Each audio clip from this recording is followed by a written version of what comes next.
The chairperson.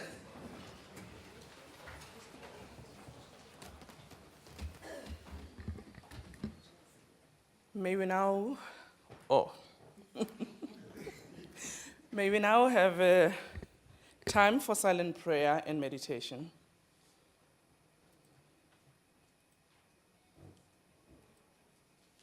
Thank you very much. May you be seated. The Secretary will now read the first order of the day. Debate on vote number 10, National Treasury Appropriation Bill.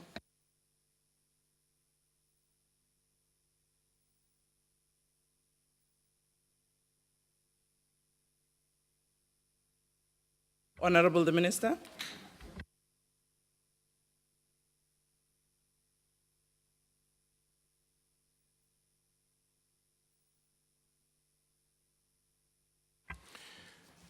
Thank you, House Chair. I had to wait until you called me to the podium. And I also see that I do not have the time in front of me to be able to monitor myself. So please advise me when I'm getting closer to it, Chairperson.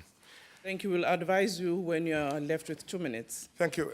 Chairperson and honorable members, I present the National Treasury's budget vote for consideration by this House. It is a vote which builds on the enduring achievements of the first 20 years of our democratic dispensation, but also lays the building blocks of faster progress over the decades ahead. The National Development Plan reminds us, and quite rightly so, that our development objectives cannot be achieved in a few years. CNN anchor Richard Quest could not have put it better when he said on Radio 702 in May this year that 20 years is a pinprick on the skin of democracy. But that is no comfort to fellow South Africans who are unemployed, who are poor and live in less than ideal conditions. To those fellow South Africans, we can only offer the comfort that while many of the initiatives will take time to be felt in their lives, there are immediate things that can be done to alleviate their plight. As we knuckle down to implement the National Development Plan, we should also remember that, that precisely because the National Development Plan or national development is a long-term project, it must therefore be financed sustainably. Our pressures today should not, for example, blind us to the burden our decisions may impose on children born this year, in 2024 or 2034 down the line.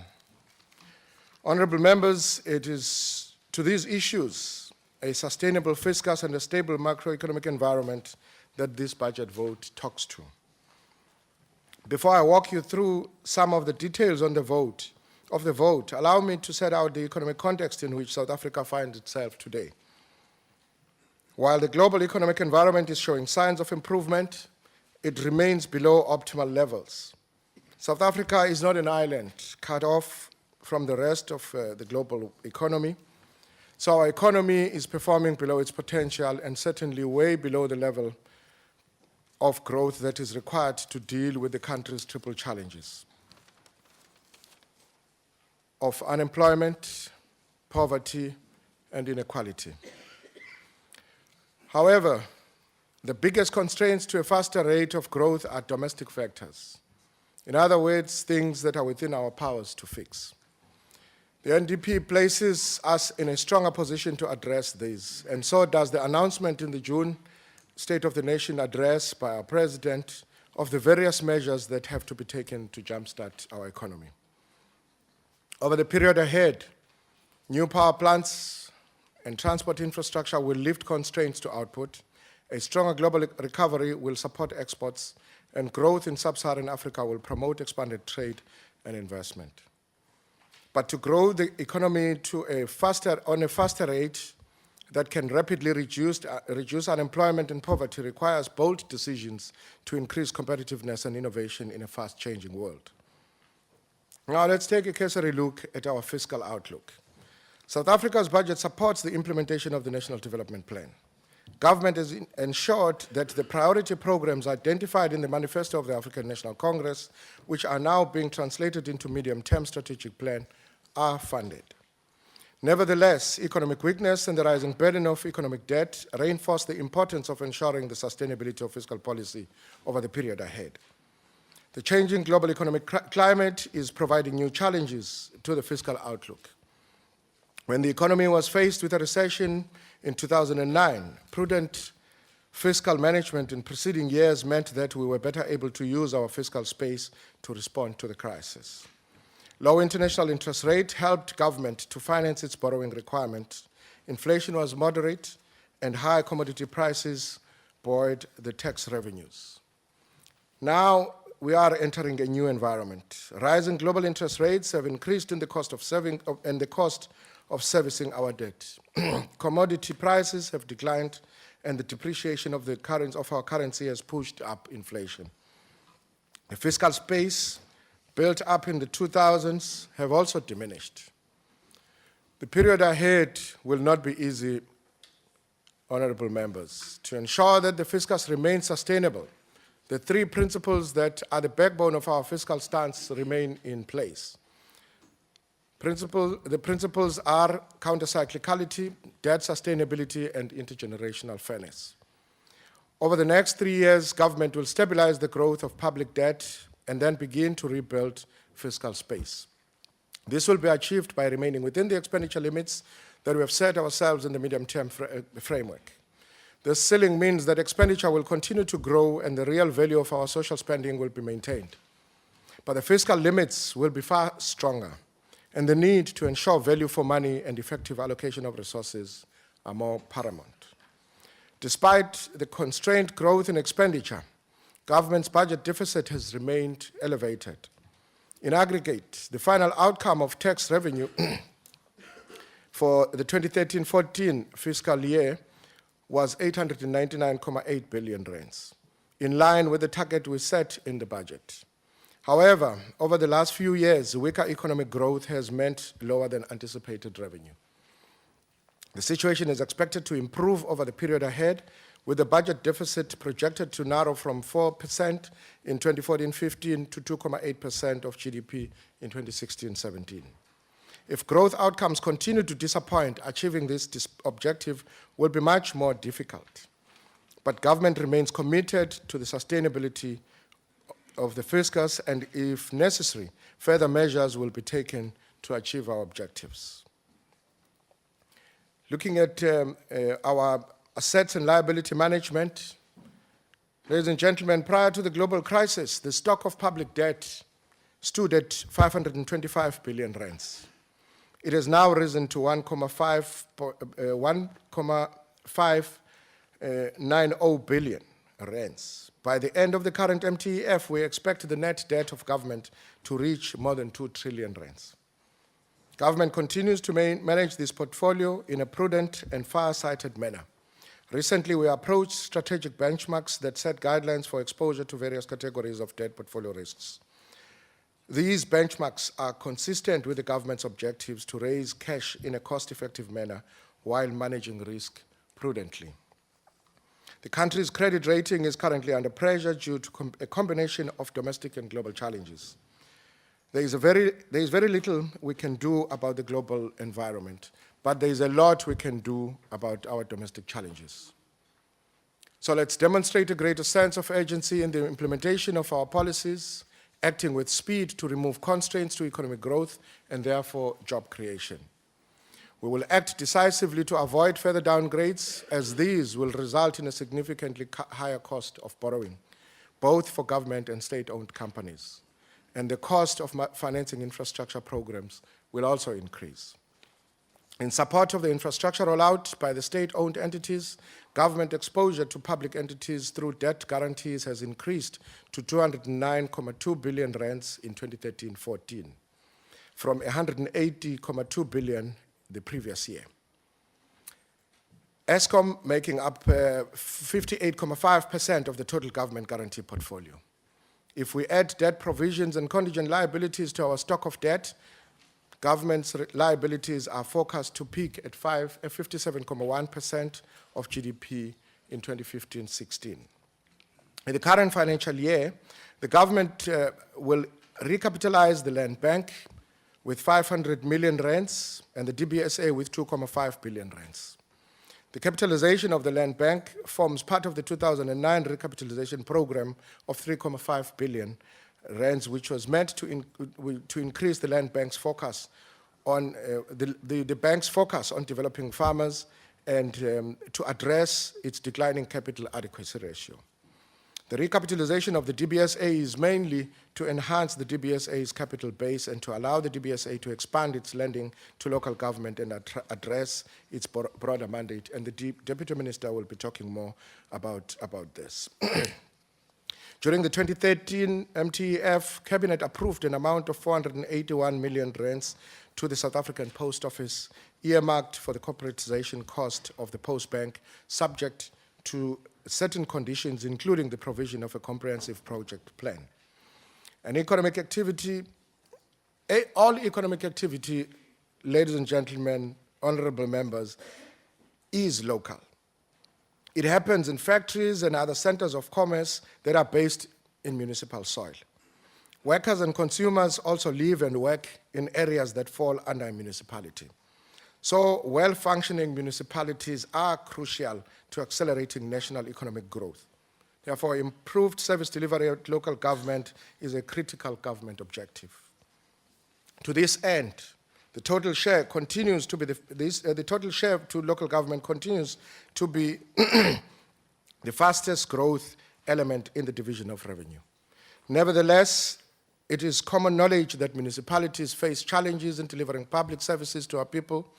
It has been suggested that the local government fiscal framework is not responding sufficiently to this objective. Given these concerns, National Treasury, in collaboration with sector departments and stakeholders, is reviewing the local government fiscal framework, focusing on both national transfers to municipalities and the revenue municipalities generate on their own. Minister, you're left with 2 minutes. Thanks for alerting me, Chairperson. But let me quickly touch on the financial management interventions.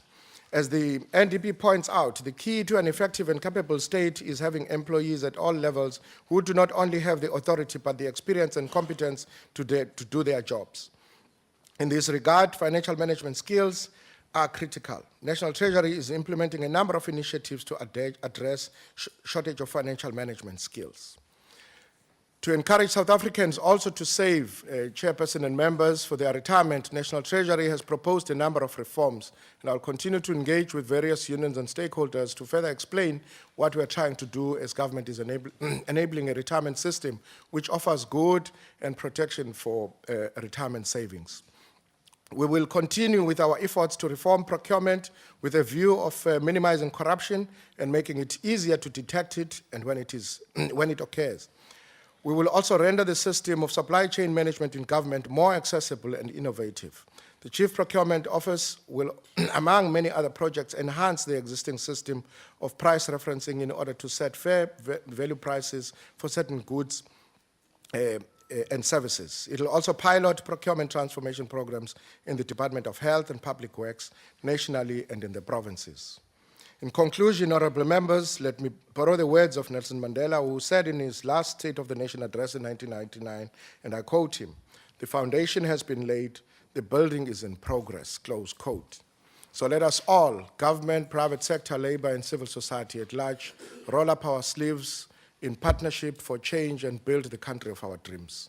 On that note, Honorable Chairperson, again, I table the budget vote number 10 for consideration by the House. Thank you. Thank you, Minister. Honorable Karim. Madam Chair, Minister, Deputy Minister, comrades, friends, perhaps more than at any other time since 1994, we face today major challenges in economic growth and job creation. And the Minister has only just now set out some of the very difficult circumstances the country has to confront. As difficult as it is, we feel as a committee that we need to be far more decisive in addressing these challenges. A crucial part of doing this is, of course, to more actively identify the structural constraints of our economy and tackle them in a coherent, phased, and strategic manner. The focus during this fifth term of Parliament, as the ANC's Mangong policy resolutions, ANC's election manifesto, the President and government have made clear, is on a radical second phase of the transition with its emphasis on socio-economic transformation. In our report to Parliament, and it's largely on that I'll deal with, Chairperson, on the budget vote of National Treasury, this is what our Standing Committee on Finance had to say, quote, "While welcoming National Treasury's proposals on addressing economic growth challenges, the committee believes National Treasury needs to give more attention to the structural constraints to economic growth and job creation. This has in any case been put firmly on the agenda by President Jacob Zuma in his references to the need for a more radical second phase of the transition with an emphasis on socio-economic transformation. There needs to be greater clarity on what radical transformation means and how it is to be given effect to," close quotes. Obviously, this is not a task for National Treasury alone, but for government as a whole. And not just for government, but Parliament too. The private sector, trade unions, academic and other experts, other civil society stakeholders, and the public all have roles to play in both shaping the content of the second phase and implementing it in their different ways. Of course, we all have our differences, or we will have our differences rather. That's inevitable. But we can and we must forge enough of a national consensus over time to implement major socioeconomic reforms that serve the interests of the country as a whole, if mainly the poor and disadvantaged. Only a moment ago, the Minister set out that as much as we have international challenges, our primary challenges are domestic. Our primary difficulties in securing the necessary growth rates and job creation targets are domestic. So we have to forge that national consensus, as difficult as it may be. The NDB, contested though parts of it are, complemented by the NGP, the Industrial Action Policy Plan, needs to provide a major reference point as we shape the second phase of our transition. In our report to Parliament, the committee observed, and I quote, "The committee understands that it's an evolving process, but it is keen to see greater synergy between the NDP, strategic plans, and the allocation of budgets to departments. The committee feels that National Treasury has a crucial role to play in this regard and will be keenly monitoring this," close quotes. Again, of course, we understand that this synergy is not the responsibility of National Treasury alone, but of government as a whole.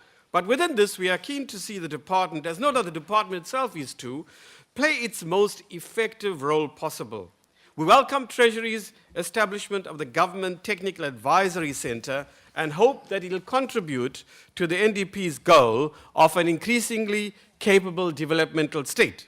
We welcome, too, the establishment of the Office of the Chief Procurement Officer, which we expect will reduce corruption and so produce better outcomes from expenditure and also contribute to the efficiency and capability of the state. But as a member of our committee pointed out, there may be, we're not sure, challenges around managing procurement at local government level, given that it's a sphere of government with its own powers and functions set out in the Constitution. Another member expressed concern that this process of a national procurement office should not undermine local entrepreneurs, and we were assured by Treasury that will not in fact happen. We welcome too, by the way, the National Education Collaboration Trust that aims to support the reform of basic education through partnerships between business, civil society, government, and labor. But of course, we need to see effective outcomes from this. We welcome the minister's statement now that significant progress is being made and reports will be issued in the public domain and no doubt before our committee on retirement reform, which is an issue we raised in our committee report. The Neighborhood Development Partnership Grant and the Integrated City Development Grant are important in dealing with the persistence of spatial apartheid that the NDP stresses needs to be attended to. National Treasury needs to effectively monitor how these grants are being used and what the precise outcomes are. The NDP states that government should, quote, reduce the cost of living for poor households, close quotes, and open quotes, develop proposals for an acceptable minimum standard of living and proposals on how to achieve this over time, close quotes. The Treasury, together with other relevant departments, needs to give attention to this. The state-owned companies, we all acknowledge, are crucial to the implementation of the NDP. In our report to Parliament, the committee expressed, to use its words, its concerns about the stresses placed on the national budget by the constant recapitalization of state-owned entities and their inability to meet the goals they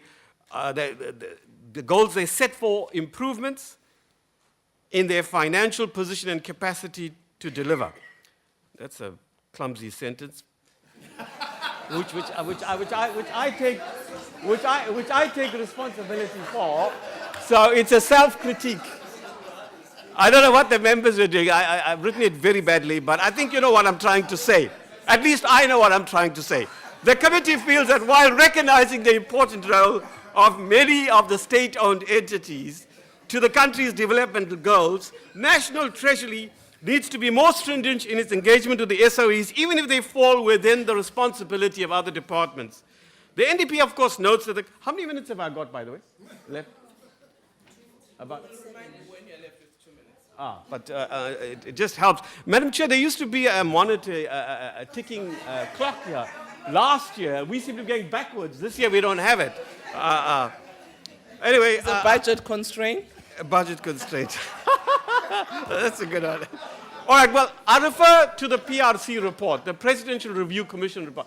Minister, I don't know how far that's gone, but we think that should be moved up faster because it makes a whole lot of proposals and recommendations that I think are important to consider. What we're basically saying, Minister, members, is that we don't want the national budget to rescue poor performance by state-owned entities. What we're saying is that if the state-owned entities have an explicit social mandate, or they are inherited undercapitalization issues, or they are funding infrastructure with broader social benefits, fine.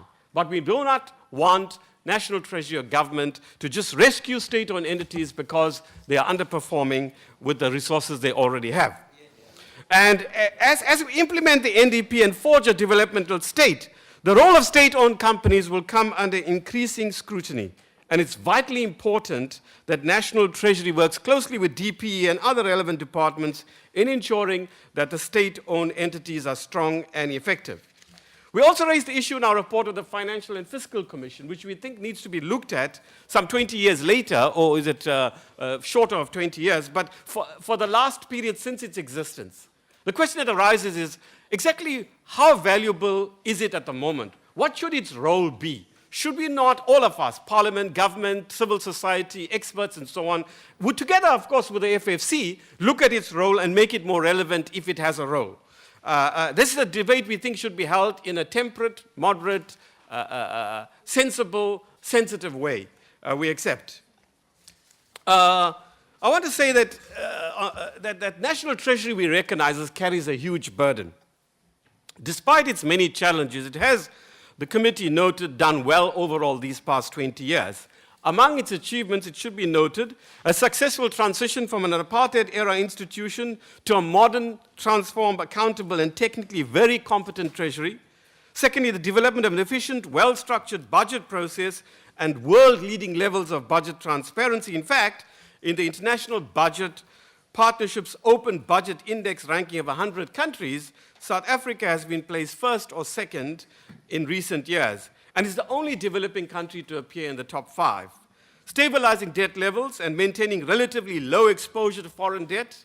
Fourthly, the use of counter-cyclical policies to reduce or smooth the impact of external shocks and crises in the South African economy.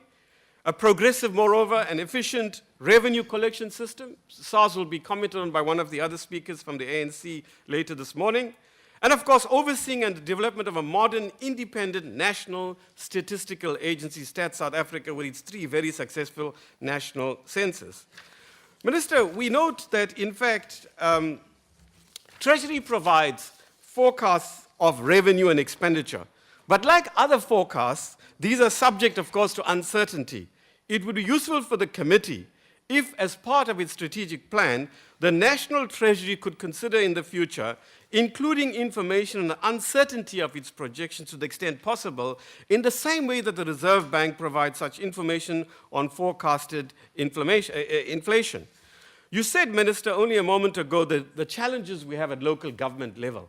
And I think that's something that most, if not all, the members in this House will agree with.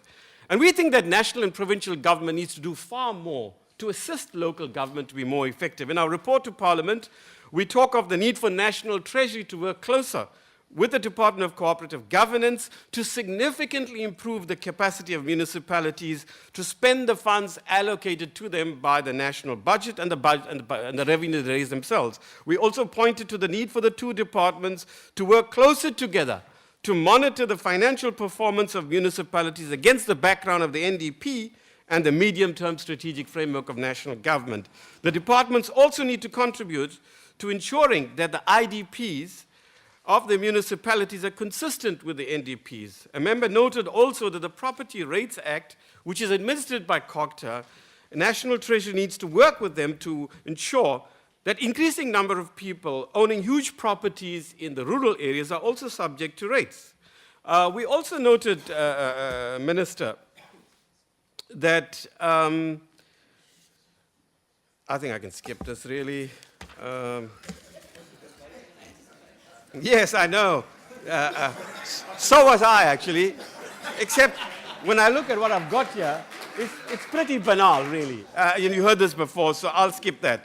I want to say that we're acutely aware that National Treasury has huge challenges, but we think it's got the foundation to attend to these challenges. And we congratulate the Minister and the Deputy Minister on their appointment, and we wish them and the department well. As a committee, we have committed ourselves to playing our role as effectively as we can. In our report to Parliament, we stressed that it was also in the interest of the executive that the committee is active and effective in its oversight and other roles. This is particularly the case given the major challenges being experienced in respect of economic growth, job creation, and development, close quotes. We also noted, and I open quotes, that consideration of the budget and the processing of the report which we presented to Parliament have been finalized in exceptional circumstances, due mainly to the dates of the general elections and the convening of the 5th term of Parliament. The onerous legal and other deadlines for the adoption of the overall budget by Parliament meant that the committee has had to process the department's budget very quickly. Moreover, the committee has just been constituted with almost all new members and is still finding its collective feet, as it were. But also, there has not been the time or space to engage 2 minutes. sufficiently with key stakeholders and the public on the budget. The committee has, in the circumstances, not been able to be as rigorous and effective as we would have liked to have been. We'll certainly be more rigorous next year, and in the lead up to next year, in different ways and forms, we will engage with National Treasury. In fact, we are currently, Minister, in the phase of finding our feet, understanding the landscape. Yeah. And in fact, we met last week SASRIA, the Regulatory Board for Auditors, and we met the Accounting Standards Board. And Minister, we are very impressed. And they want to engage more with Parliament. We understand that we have a huge load. We may not be able to do all that we want to do. But what we want to say is, while we be rigorous and effective in our oversight role, it's not enough for Parliament to say we're going to hold the executive to account. We must hold ourselves to account too. We have a role as well. We must do what we are required to do also, to complement the executive where it's doing good, but also engage with the executive where it's not performing the way it should. So we are going to hold ourselves to account. We are going to have an education program, training ourselves, and we hope to be as effective as Parliament and the people out there require us to be. We wish the Minister and Deputy Minister and the Department well. Thank you. Thank you very much, Honorable Karim. Honorable George. Thank you, Chairperson. We congratulate the Minister and Deputy Minister on their appointments and look forward to robust and constructive interactions with them. The National Treasury is the custodian of the people's money and has oversight over more than R1 trillion in government expenditure. It borrows from investors and collects revenue from taxpayers to pay for programs as set out under government policy priorities. There will never be enough money in the Treasury to satisfy all of our needs, so difficult choices must be made and available funds spent as efficiently and effectively as possible. One of the most important choices that government makes is when to increase its spending and when to restrain it. When our economy slows down, government spends to stimulate activity and cuts back its spending when our economy recovers. When times are good, it builds reserves to spend when times get bad. The global financial crisis, followed by the Great Recession after 2008, impacted on economies across the globe, including our own. And our subsequent economic slowdown was inevitable. The Treasury did spend, our debt did rise, our growth did decline, as would be expected. Unlike other economies that have started to recover, ours hasn't, because government had incoherent economic policies that were slowing our economy before the storm began, and still hasn't done anything to restore confidence in our economic policy direction after the storm. The so-called developmental state model prescribes a central role for government in our economy. It is based on an assumption that government can drive economic growth. Yes, government can do this under the right circumstances. If government did not waste over 30 billion rand per annum and did not have a monument to corruption at Nkandla, then it could be trusted to serve as a catalyst in the engine room of economic growth. In the Western Cape, we have demonstrated that this is possible. Grow ever-expanding number of departments and state-owned enterprises that the people's money bankrolls. Scopa has reported year after year that departments and entities have wastefully and irregularly spent billions of rands of the people's money. Over time, these hundreds of billions could have been better spent on delivering services that government keeps promising it will and never does. We will be watching the establishment of the Office of the Chief Procurement Officer with interest for signs of improvement in the broken and corrupted procurement process that has leaked relentlessly, spawned extremely wealthy entrepreneurs, and even fractured off a new political party. Let's never forget where it came from. The Minister should explain what steps will be taken to hold the state-owned enterprises to account for the never-ending bailouts and draw a line under the amount of people's money that will be thrown as bonuses into the pockets of the crony executives who mismanage them. The Development Bank of South Africa is now seeking an additional 15 billion rand underwrite from government so that it can expand its mandate. The people apparently need to fund a share of the new BRICS Bank at $10 billion US. Minister, will the DBSA rival the BRICS Bank in what seems to be an overlapping mandate? Minister, it is your job to protect the most vulnerable members of our society by ensuring that money that could create an environment where individuals can climb out of poverty, inequality, and unemployment isn't funding the opulent lifestyles of politically connected cronies who do nothing but feed the anger of those who have been left behind and have nothing to lose if our economy fails. The Minister should clarify what's going on at the Financial Services Board. Its CFO got caught with his fingers in someone's cash register. Curators and their fees are out of control and not submitting reports as they should, yet progress on financial regulation dithers. Where is the progress on the Twin Peaks regulatory framework? Minister, we seem to be falling behind the curve in the financial regulatory environment. Retirement reform has been on the table for over 10 years, yet fees on annuity products remain unacceptably high, and the majority of South Africans face bleak circumstances in old age. We need clarity on the state of governance at the Government Employees Pension Fund, and an explanation of why the CEO of the Public Investments Corporation suddenly stepped down. Was he unhappy with investments that he was being pressured to make? The Minister should explain why the SARS Commissioner post has been vacant for a year. SARS is a vital component of our public financial system, and its effective operation must not be neglected. We welcomed the Davis Tax Review Committee when it was announced a year ago, and we look forward to its recommendations. It is clear that the National Treasury and SARS have worked on closing loopholes in the taxation laws that permit wealthy Honourable member. individuals. Sorry, will the member take a question? No, he won't. And multinational corporations to pay less than their appropriate share. In this process, care must be taken to ensure that our taxation framework is attractive enough to local and international participants in our economy. In her announcement last week, the Governor of the Reserve Bank warned of deteriorating local economic conditions. The Minister told the committee that our economy is performing below expectations. The medium-term budget policy statement is due in October. We expect the Minister to offer a realistic assessment of our economic growth prospects, the tax revenue that this can generate, and the levels of debt that can be sustained. The more government borrows for consumption expenditure, the more it crowds out wealth-creating expenditure on longer-term human capital and infrastructure investments. The National Treasury says that a stable and enabling macroeconomic platform is required to action sustainable growth and employment creation. We agree. South African households know that their expenditure can exceed their income if they incur debt, and they also know that the party stops when there's no more borrowing space as interest payments start to bite and crowds out other items on their shopping list. Government must keep this lesson in mind. Debt servicing costs are amongst the highest growing expenditure item on the budget and 5 billion rand more than projected. We agree that government must do something and do it now. We need to activate the so-called radical transformation that it claims our economy needs. It doesn't act, however, because it is stuck.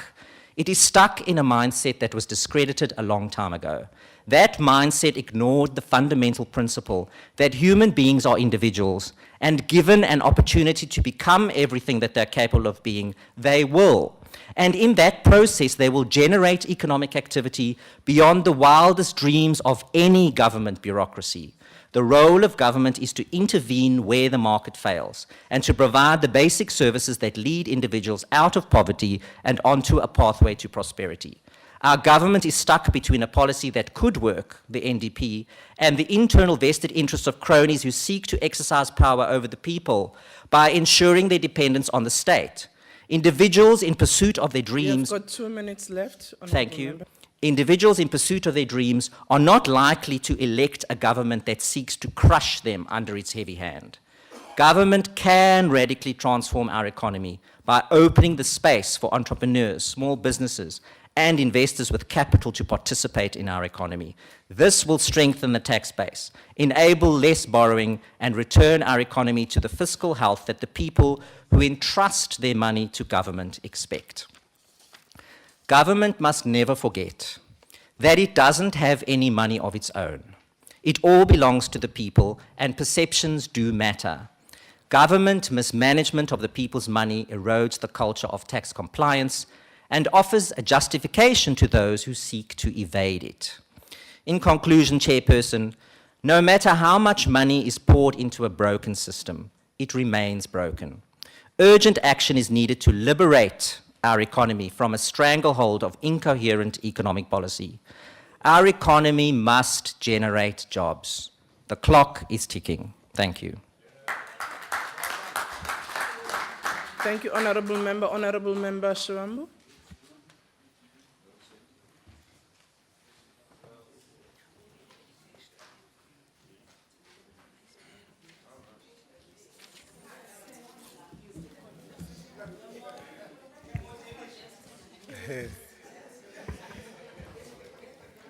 Thanks, Chairperson. Can you please not remind me when the 2 minutes are finished? I'll time myself. But also, I won't interrupt myself like the Chairperson of the Standing Committee did. So we want to deal with some of the issues more clearly. Look, the AFF doesn't agree with the budget vote as presented by the Minister of Finance. One is because it's based on the National Development Plan, which is a repetition of all the economic policies that have been in existence since 1994, all saying that pursue growth first and the rest shall follow. Trickle-down economics do not work anywhere in the world. So it's a fallacy that you can pursue growth first and the rest shall follow afterwards. But two, we're rejecting the budget on the basis of a poorly conceptualized radical economic transformation phase, which the ANC says is in pursuit of. Different ANC members say different things in terms of what that is. So we really can't take that serious because it's going to lead to nowhere because there's no clear direction and vision of what that means. Look, despite all these issues, there's only one issue that we want to deal with more clearly. A phenomenon called transfer pricing. And I wish even the capitalist from the right-wing political parties should at least comprehend what is happening in South Africa. We have got a phenomenon of transfer pricing, which is a reality not only in South Africa, but in all resource-producing countries. What happens is that multinational companies who are producing natural resources, they sell to their own subsidiary companies in other parts of the world, which are tax havens. For example, if platinum is 1,700 per ounce, they will sell to themselves for 300 rand, so that the tax that they pay, Minister, is only for the 300 rands. And that is a phenomenon in South Africa, and it explains the fact that the contribution of mining into the national fiscus is 25 billion or less. That cannot finance a Tekwini municipality whose budget is more than 35 billion. And those are some of the things that we must be able to look into in terms of how do we deal with the contribution of mining into the national fiscus, because all these companies are involved in transfer pricing practices. Now, our concrete proposal, Chair, is that we need to conduct a parliamentary commission of inquiry that will forensically look into the occurrences of transfer pricing, particularly of Glencore, of BHP Billiton, of Shanduka, of African Rainbow Minerals, of all these mining companies that we all of us celebrate, and majority of the politicians in the ANC are members of boards of. South Africa is being robbed of potential resources that can be utilized more successfully for local beneficiation and industrialization. But the politicians are in the pockets of those mining companies, and they cannot say anything even when there is theft that is happening. And it's an issue that whatever political party you belong to, you must pay attention to, and you realize that we can do something far much better. Now, the second component that we want to deal with, the Deputy Minister Kobisi, is the issue of coordination of economic policies. The fact that monetary policies resides with the Reserve Bank, microeconomic policies primarily is dealt with at trade and industry, fiscal policies dealt with at the Treasury. All of those are not aligned to a pursuit of a radical industrial expansion program. If you speak about development, you are speaking about industrial expansion. That is how we characterize all the countries that are called the now developed nations of the world. And if you have not aligned your policy instruments and capacity to deal with those issues, South Africa is not going to go anywhere. We're just going to be shifting the goalposts year after year. We had said that 2014 is going to be the year that we're going to have poverty and unemployment. It has not happened. Now the goalposts have been shifted to 2030. Still, it will not happen because there is no proper coordination of economic policy in terms of what happens here in South Africa. So those are some of the structural issues that you need to think about. I think the chair of the standing committee agrees, because he comes from a relatively left background, that there are structural dynamics that we have to deal with, the semi-colonial character of the South African economy Shibamba, as an exporter of mineral resources and Honorable importer of finished Member, goods and your time services is over. should be discontinued. Thank you very much. Thank you. Honorable Nkomo.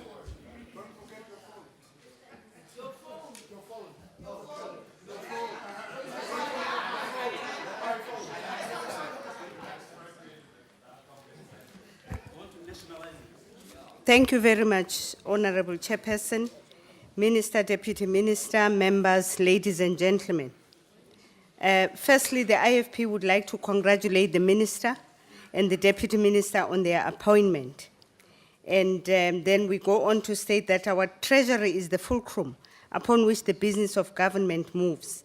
It is tasked with supporting economic growth and the promotion of good governance through fostering equitable, accountable, and sustainable management of our public finances, notwithstanding members' oversight on the role of fiscal oversight.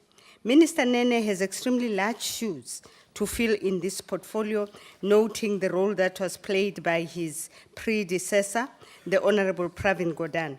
We have no doubt that Minister Nene is equal to the task, and the IFP offers him our support as he manages and directs both the income and expenditure of this government. Honorable Chairperson, with projected real GDP growth at 2.7% in 2014 and 3.4% in 2015, we will still find ourselves falling way below the growth rate required in order to reduce our high unemployment rate, which is caused by national and international trends. In fact, the Reserve Bank this last week revised our growth forecast down to 1.7%, mostly because of the prevailing uncertainty in the energy sector.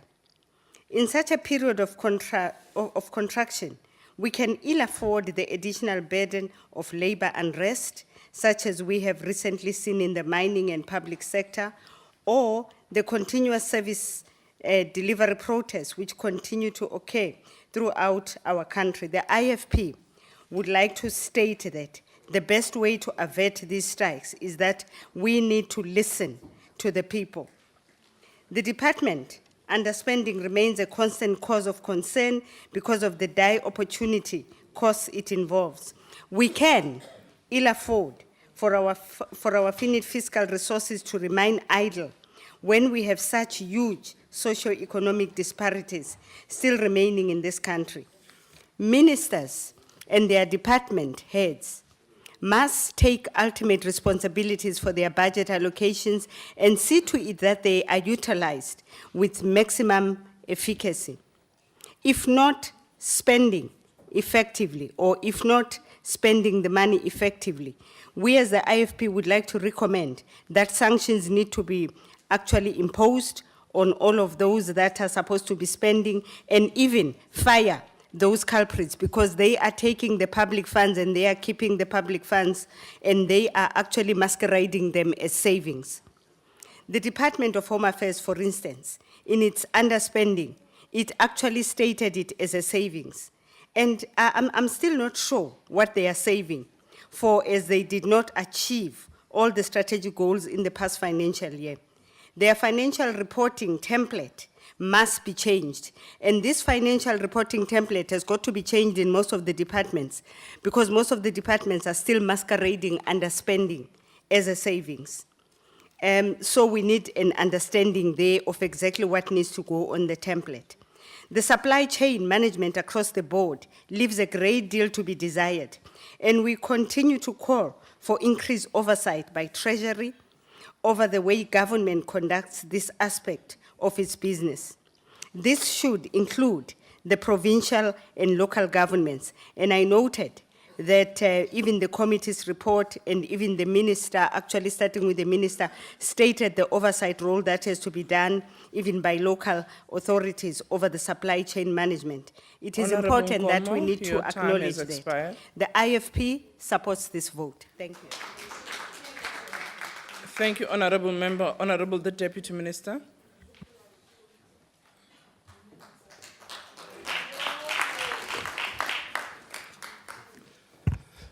Madam Speaker, honorable members, can I also acknowledge the presence of Auditor General of South Africa? It is my honor to present an overview of the work of our entities as National Treasury, because we believe that most of them are key pillars of South Africa's political economy. We make this presentation because we believe very genuinely and very sincerely that the stability, the strength, and sustainability of our public institutions and their credibility is critical if we are to confront some of the challenges we face as an economy. I would focus on a couple of them and give a quick overview of what they do. And I'll focus on the South African Revenue Services, the Development Bank of Southern Africa, Public Investment Corporation, the Financial Intelligence Center, and probably Government Pensions Administration Agency, just to demonstrate the importance of strengthening these entities within the broader framework of development. A well-functioning and stable financial sector is the lifeblood of modern economy like ours. The ministry oversees a range of institutions, the finance family, that are critical and strategic to the regulation, functioning, and stability of the financial sector. The global financial crisis of 2008-2009 demonstrated how regulatory failure could create a disaster in many parts of the world. While the effectiveness of our regulators was tested and found to be strong, the best during the recent crisis, we cannot afford to be complacent. Probably the reference to FSB is probably one of the things that we've confronted, and I think we have presented a report on the matter and the swift action that we're taking to resolve some of the challenges and problems that we have. Again, demonstrating how seriously we take these regulators. We will continue to work very hard to review and strengthen the regulatory frameworks that are the basis for the supervision of our financial sector. We will be approaching this House with a few pieces of legislation that are aimed at establishing the Twin Peaks. These and other reforms will ensure that our financial institutions remain credible and sustainable so that we can support a vibrant, fast-growing economy as envisaged in the National Development Plan. Can I probably, because of some of the utterances that have been made, make the assertion that the National Development Plan has been endorsed as a broad framework towards economic and social transformation. Honorable Shivambo, probably we need a very intense engagement, if not education, just to demonstrate how the National Development Plan seeks to integrate economic growth, social and economic transformation. Because if you read it very well, sometimes people talk about it, but never look at the documents. I would advise you to do that and maybe come back and have a discussion. National Treasury and her group of entities will no doubt continue to play a key strategic role in our attempt to attain objectives of the National Development Plan. The National Development Plan is a long-term project, and sometimes I know that because our problems are urgent and critical, we think that many of those things that we talk about will happen yesterday. It is a long-term project that must be financed sustainably. This requires a fair and equitable tax system that balances a nation's economic growth and socio-economic development objectives. I'll just focus on SARS very quickly. SARS, as the manager of our tax and customs system, will continue to improve tax and customs compliance, protect South Africa's tax base, play its part in enhancing regional integration by facilitating trade, do its bit in reducing the cost of doing business in South Africa, because that's a critical other element of what we need to do. Continue to improve customer service by, amongst other things, expanding its network of offices and infrastructure. As its contribution to ease of doing business in South Africa, SARS has begun the implementation of the first phase of the project to improve the processing of tax clearance certificates. In May this year, SARS introduced the first phase of the single registration process. This will consolidate the registration of taxpayers and traders for their tax and custom products under one single entity. These initiatives will also reduce the administrative burden on taxpayers. The one-stop border post arrangement will reduce the compliance burden on taxpayers, traders, and travelers at our ports of entry. SARS and the relevant authorities in Mozambique are at an advanced stage of implementing this project. The new customs system will, over time, include all the elements of supply chain. SARS aims to improve its points of service within a reasonable reach of every taxpayer. In this regard, SARS will build additional branches and increase a number of mobile tax units. SARS is implementing an important complaints management system and will work closely with the Office of the Tax Ombudsman to ensure efficient and effective resolution of complaints. To protect the South African economy from erosion of its tax base, I hope, again, Honorable Shivambo, you are listening, SARS will continue to work with other tax agencies and international organizations on global tax compliance and enforcement issues. South Africa participates in the OECD initiatives on base erosion and profit shifting, known in short as BEPS. I want to add that probably again, Shivambo, that Honorable Shivambo, the debate on transfer pricing, I would suggest that you look very closely at what South Africa is doing on that, in that area, because there's a lot already happening to deal with that issue. Probably again, there could be a conceptual problem in terms of understanding what transfer pricing is in real sense. The efforts to combat tax base erosion are underpinned by access to tax information held in other jurisdictions. In this regard, South Africa is participating in a pilot project together with 40 other jurisdictions to implement automated exchange of tax information by 2017.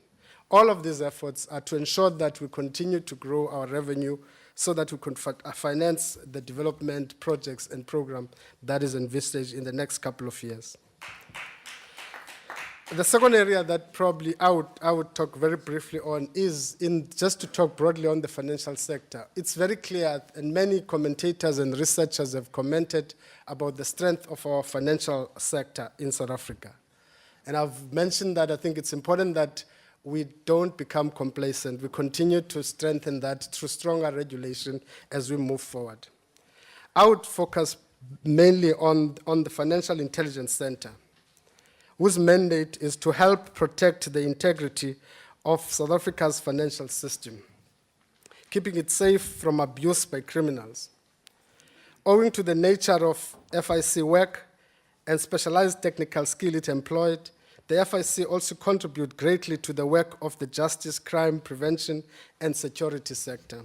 It is a very critical component of that family. Suspicious transaction report, which are submitted to the FIC by accountable and reporting institutions, are markers that may indicate the presence of illegally generated funds. During 2013-14, FIC received 355, probably 356 STRs, an increase of 141% from 2012-13, and a total cost of 623,000.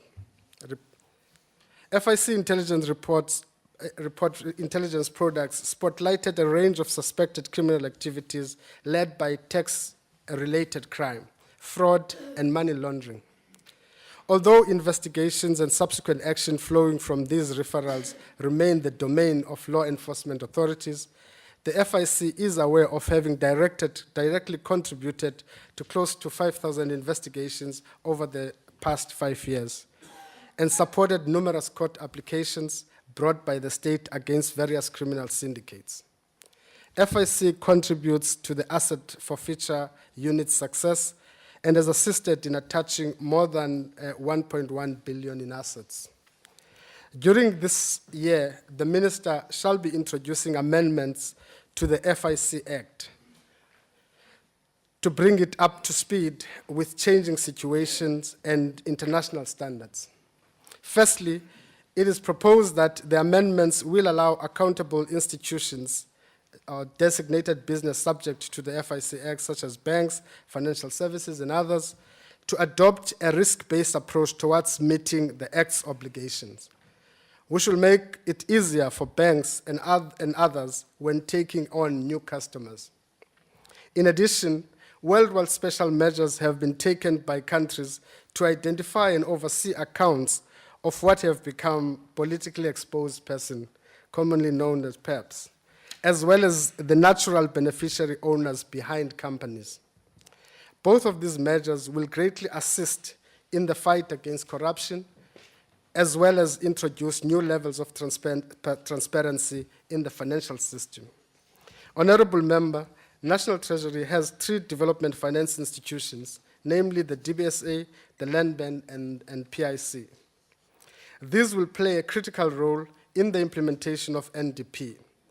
The DBSA will continue to contribute to the government's efforts to improve the standard of living of our people through the development of social and economic infrastructure, as well as support growth generally within the economy. The promotion of regional integration also remains the focus of the bank. The recapitalization of the bank that the minister referred to is particularly intended to strengthen this agenda. Land Bank continues to ensure that development remains at the center of its business activities. The launch of the Retail Emerging Markets division in 2011 and the implementation of wholesale finance facility are bank's drivers of the development mandate. The Land Bank is now implementing the final stage of its turnaround strategy, which is focused on sustainability. The bank's sustainability business model encapsulates 3 core business areas: the retail commercial banking and the business corporate banking, on the other hand, generating income that is used to contribute towards sustaining the Retail Emerging Markets division. Government funding and multilateral funding are also used to supplement all of these programs. The Public Investment Corporation is a critical institution for increasing the rate of investment by both public and private sector, and transforming the financial services sector. The state, as a shareholder, will seek to leverage on the 1.6 trillion assets under management by PIC. PIC will, in its work, attempt to reinforce government objectives as articulated in the NDP. National Treasury and Government Pensions Administration will continue to work on strengthening the laws governing pensions. This is critical during this recovery phase in the global financial systems. The Financial Services Board, on the other hand, continues to prepare for a new... Deputy Minister, you left Madam- 2 minutes. Madam Speaker, National Treasury and its entities, I hope we've adequately demonstrated how critical they are for the development and implementation of the NDP. We hope that moving forward, we'll continue to strengthen them and make them as effective as we can. Thank you.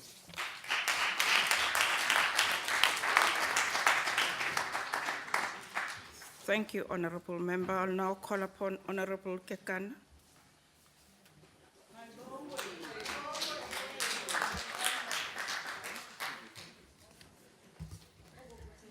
Honorable Chairperson, the Honorable Minister of Finance, Minister Nene, Honorable Deputy Minister, Honorable Jonas, the Chair of the Standing Committee of Finance, Honorable Yunus Karim, and colleagues, Director General and all officials present, stakeholders and representatives of public entities. Good morning. In the recent past days, the world has been celebrating the birthday of Umadiba Omde, Sopicho, Yem Tolele Duna. There are epochs in human history where the great lights of the aurora never go out. This is one of them. There are those moments in the history of human affairs that there appears a giant who drastically leads the project of improving the lives of his people and impacts them with an everlasting magic. A Leviathan whose presence is a joy and inspiration to all who share it. Let me proceed to join all and sundry in the celebrations of this Leviathan's birthday. To the world, he remains a special person, and to us as a country, he is the world. A gentle giant of the highest integrity who lived his life with great dignity and fortitude. A giant who made the world special by simply being in it. A giant who awed the world with his tremendous capacity to great human achievement over impossible odds. Until that day that the river that once gave us life was stolen by the elements of the tragedy. Today, even in death, he remains so alive in our memory that there was no further high to climb, Sopicho. Thank you for the amazing innings shared. Duty calls that we continue to his heritage and emulate his steadfastness on purpose. When the nation called, Madiba Omde answered, and so should we. Duty calls that we seize his spear and take to the trenches and forests of the development challenge until the day we put the smiles on the faces of all our people. Honorable Chair, to preserve the legacy of Madiba, the ANC government continues to listen to its people and respond by ensuring that resources allocated by National Treasury addresses the socio-economic challenges of our country. The focus of my speech is on the strategic objectives of the National Treasury Strategic Plan, how it adds value to the development agenda whilst ensuring a regime of cost containment and does not negate service delivery with reference to specific programs. The ANC program has adopted the National Development Plan as the country's framework for economic and social transformation. The plan's aim is to accelerate growth, eliminate poverty, and reduce inequality by 2020. National Treasury's strategic plan speaks directly to this, and as the Standing Committee, Honorable Minister, through you, Honorable Chair, this is the step in the right direction. Over the medium-term expenditure framework, the ANC government will continue to increase the breadth and the quality of services and will structure in and through an appropriation bill and the Division of Revenue Act. The medium-term outlook is supported by investment in infrastructure, manufacturing, energy, and transport that will lift output constraints as outlined by the President of the country, Comrade Jacob Zuma, in his State of the Nation address, and the National Treasury Appropriation Bill addresses this directly. It is a fact, Honorable Chair, that the economy is growing at a moderate pace but continues to perform below its potential. This department has, in response, kept to the counter-cyclical fiscal policy as the best mechanism to deal with stimulating growth in the economy, whilst being mindful of the fact that external forces and internal factors play a major role in influencing its growth. The expenditure ceiling set out in the 2013-14 budget and repeated in the 2014 and 15 budget has been maintained for the medium-term expenditure framework, and the budget deficit will narrow in terms of this plan from 4.0% in the current year and 2.8% in 2016-17. In terms of the APPs and the Strat plan, this department, Honorable Chair, continues to manage debt levels so that they remain sustainable. South Africa's debt has a long maturity structure and its exposure to foreign currency liabilities remain low, reducing the impact on the economy of global volatility. The Division of Revenue is designed to help provinces and municipalities to expand investment in economic infrastructure and services that directly support economic activity. Honorable Chair, on this program, the significant changes to the Division of Revenue which Treasury announced this year improves alignment of infrastructure spending in metros. All metros have to submit council-approved BEPPs, Built Environment Performance Plan, and that all city infrastructure programs have to support a more integrated and efficient city program. Honorable Chair, the Finance Minister introduced cost containment measures in December 2013 to limit expenditure on conferences, travel, entertainment, consultants, etc. This must reflect the culture of striving to improve the financial management of funded resources in 3 spheres of government, and the ANC is in full support of this intervention. The committee commends National Treasury and Performance Monitoring and Evaluation in the Presidency for launching a series of expenditure reviews whose initial findings are to be released in 2014-15 financial year. This will greatly improve financial management of resource planning going forward. Again, this will also highlight the impact of cost containment measures implementation across the country. National Treasury Program, in which it works with provincial treasuries and local government to identify inefficiencies and improve both provincial and local government spending, has assisted greatly in dealing with weaknesses in financial management and introduced a strict culture of resource planning and management, thus stemming adverse audit. And this intervention is also applicable to public entities.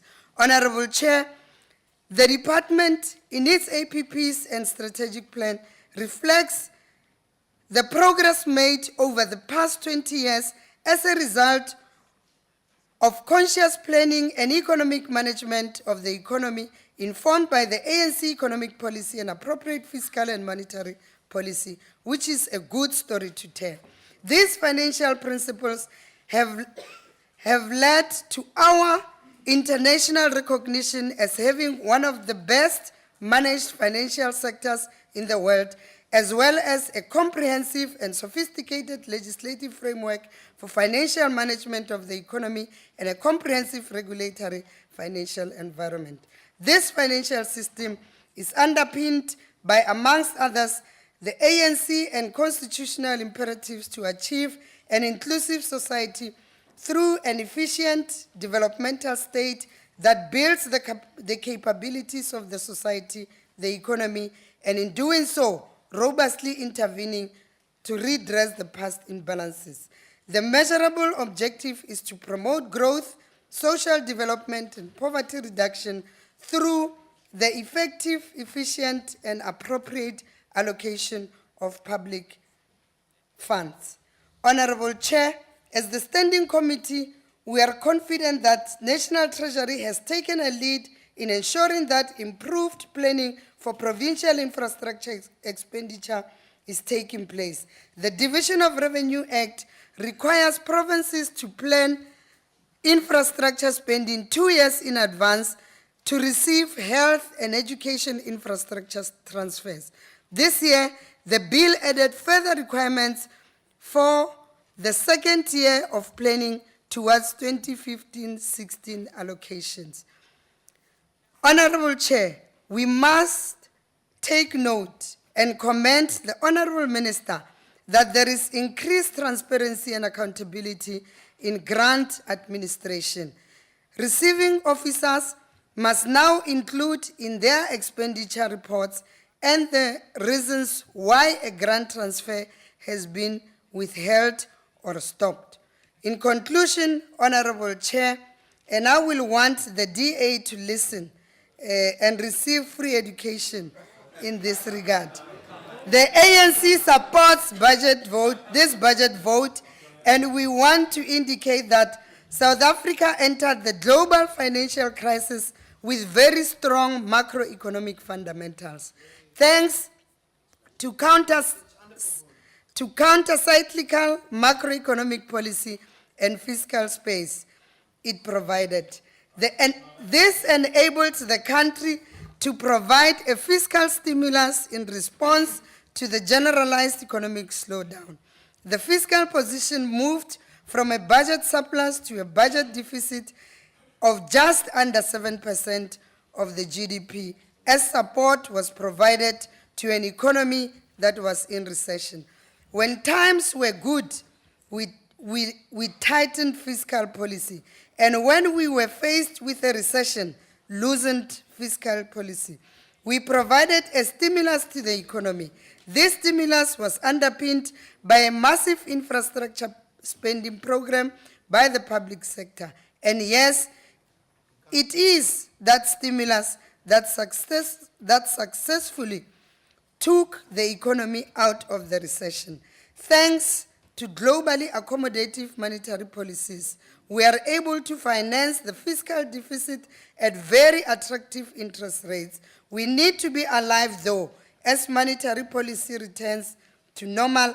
Capital flows that enabled us to finance the deficit at low rates are going to be reversed. This poses a challenge for us to rebuild our defenses. In this context, our government adopted an expenditure ceiling as part of a process of fiscal consolidation. Put simply, we need to restore macroeconomic stability. Counter-cyclical policies are by their very nature short-term and are not substitute for fundamental structural reform. They complement it. We clearly need a long-term vision around which the nation can coalesce. In this regard, our fourth democratic parliament unanimously adopted the National Development Plan. The budget that was tabled in February began to express in rands and cents the implementation of the NDP over the medium-term expenditure framework. We now need to implement with vigor and unity of purpose the NDP and fundamentally transform our society. The NDP goals are the future we choose. Together, let's move South Africa forward. Thank you.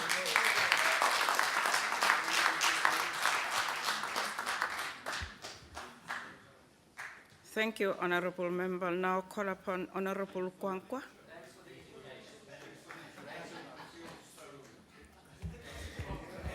Thank you very much, Madam Chair. Chairperson, Honorable Minister and Deputy Minister and Honorable Members. Ndolivuwa. Minister manqale ndini halalisele sithi huntshu nosekela wakho ngokuba ninikwe sisikhundla. Once more, Budget Vote 10 is delivered against the backdrop of severe economic challenges facing the world today. It takes place at a time when some economies around the world are making slow economic recovery, while others are still in economic deep freeze. We acknowledge that appropriate economic policy responses have been undertaken to place the country on a path to economic growth and prosperity. However, challenges remain. South Africa is still grappling with a chronic unemployment problem, especially among the youth. The current economic growth rate of approximately 2% per annum is not nearly enough to save the poor from the yoke of poverty. The low economic growth does not only negatively affect job creation, but it also means less money for government to deliver services to our people. Hence the need for the 4% budget deficit. To make matters worse, big businesses and wealthy individuals devise sophisticated strategies to both avoid and evade tax. This, needless to say, erodes the same tax base from which the revenue for service delivery comes. I'm aware that plans are afoot to deal with this problem. However, we wish to add our voice in calling for tough sanctions to be imposed on those found guilty of this practice. Mr. Minister, it is difficult to address partial gaps and inequalities when state-owned enterprises seem to lack the capacity to spend funds allocated for infrastructure development. We are aware that over the past 2 years, SOEs have spent approximately 70% of the funds committed to infrastructure development. Furthermore, in far too many cases, the quality of the basic human settlements infrastructure in particular leaves much to be desired. Drastic steps need to be taken to improve both capacity of the departments responsible for implementing its growth strategy and service delivery in order to ensure that with increased budget allocations come commensurate rises in our people's standards of living. Honorable Member, you've got 2 minutes left. Thank you. Mr. Minister, we are concerned that government's debt and deficit reduction program seems to principally depend on optimistic economic growth forecasts. Output growth in South Africa has been sluggish for quite some time, and judging by the government's failure to achieve past targets, we are not convinced that the new targets will be achieved. The UDM believes that output growth forecasts should be realistic so that we can begin the process of setting the country's finances on a path to fiscal consolidation. The UDM supports Budget Vote 10. Thank you very much.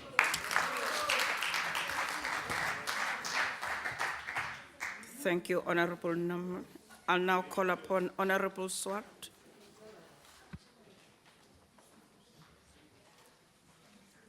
Thank you, Chairperson, Honourable Minister. From the ACDP side, we too would like to congratulate you, Honourable Minister and Honourable Deputy Minister, on your appointments. We've worked very closely together previously, and we look forward to that relationship going forward. Now, as many other speakers have said, and as we know as a reality, our domestic economic growth is down. Last week, the Reserve Bank revising its figures to 1.7%, and we know that this is a severe challenge that we need to address. We are very grateful that SARS, and we wish to commend SARS for reaching its target of 899 billion for the last financial year. It will be hard-pressed to meet its next targets, but we wish them well in that regard. State expenditure for this financial year will reach 1.25 trillion rand. That's massive figures. Budget revenue, 1.99 billion, with a budget deficit of 4% of GDP. That, of course, depending on whether one can rely on the figures that National Treasury gives us. And thank you, Chairperson, that we need to get that information, to what degree there is uncertainty with those figures. And of course, the Budget Office in Parliament helps us to assess these figures, as does the Reserve Bank. We need to look to what degree these figures are accurate, because all projections are reliant on that. And we as the ACDP, we've expressed our concerns previously about the budget deficit, projected state debt stock, and spiraling debt service costs. The size of the budget deficit at present results in debt service costs rising than any other category of spending over the medium term. And this obviously crowds out our spending on developmental priorities. As we know, it's 5 billion rand higher than was initially indicated. And this, of course, raises important questions to the sustainability of our present fiscal path. Whilst we are in a better position, yes, thank you, Chair. You've got 1 2 minute. minutes. 2 minutes left. Thank you very much. Whilst we are in a better fiscal position than many other developed countries, it is crucial that our debt consolidation path is maintained. And if I heard you correctly, Honourable Minister, you indicated 2.8% GDP at the outer years of 2016-17. And I would urge us that we need to make sure that we sustain that path is sustained. It is, of course, imperative when we look at real growth that we look at our manufacturing and mining sectors. We cannot, as National Treasury has pointed out, as the committee has also agreed, we cannot afford the debilitating strikes that we see in the manufacturing and mining industries. And of course, we also need to spend more side on the productive side of the economy. And that is something that the NDP does focus on, and we broadly support that. We've got to look at spending more on capital side as opposed to consumption, with salaries being 42%. That is something we definitely need to look at. So from our side, we also need to make sure and recommend that there's value achieved for every rand that is spent. 30 billion rand wasted on procurement irregularities. Let's enhance our special investigating units, our Hawks, the Financial Intelligence Center, so that we can address that. The money is there. We as the ACDP also support the appointment of the Chief Procurement Officer, which also will assist in this regard. But it's a massive challenge, Minister, and we all need to come alongside you and assist with this whole issue. So we as the ACDP will support this budget vote. I thank you.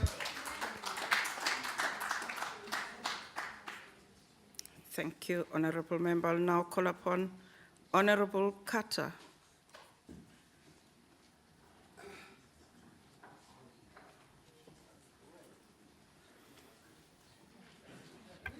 Thank you, Chairperson. I'm from the Congress of the People, and my apologies for arriving late, but I was debating on energy as well, which is very important for economic growth in this country. Chairperson, National Treasury has enormous responsibilities. Amongst other things, it must play a pivotal role in supporting economic growth and development, including energy, good governance, social progress, rising living standards through accountable, economical, efficient, equitable and sustainable management of public finances, macroeconomic and financial sector stability, and effective financial regulations of the economy. The effective and honest management of public finances determine the success of a nation. COPE is deeply concerned about the magnitude of a national debt and the rising cost of servicing that debt.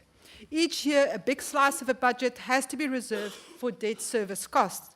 This has continued to narrow the fiscal space. Is there any plan to start reducing the debt? Such debt in a climate of poor economic growth is not sustainable.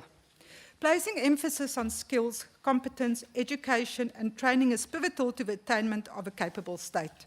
It is also important in fighting Honourable corruption. Member, you've Thank got you. 2 minutes. Highly qualified and professional can be better relied on to resist corrupt practices. Cadre deployment, which I will not give a definition now, undermines the building of a capable state. A capable state and cadre deployment are not mutually compatible. Infrastructure development aimed at transforming urban and rural spaces is the right way to stimulate the economy. Chair, the unnecessary expansion of the size of government this year and the pervasiveness of a futile expenditure consuming vital resources. The NDP will fail and the economy will see more turmoil if resources are misdirected as they have been for a long time. The department must strive for a stable and enabling macroeconomic platform to realize its objective of sustainable growth and employment creation. The department is promising to use the Jobs Fund to introduce a partnership funding model to create sustainable employment. The target is 150,000 new sustainable jobs by 2015-16. COPE really wants to see this objective delivered and working. The department's goals of redressing our country's distorted spatial legacy is overdue. COPE support that. We also look forward to assessing the success of a technical assistance centre in providing technical skills to deliver the infrastructure projects in the provinces. Support by National Treasury to cities to manage their built environment is also an important initiative. Finally, I wish to turn my attention to the newly established Office of a Chief Procurement Officer. Improving and modernising the procurement system across government and related organs to stamp out corruption is indeed a national priority. The department must ensure that its anti-corruption task team enforces compliance with the supply chain management. Your time is over. I thank you.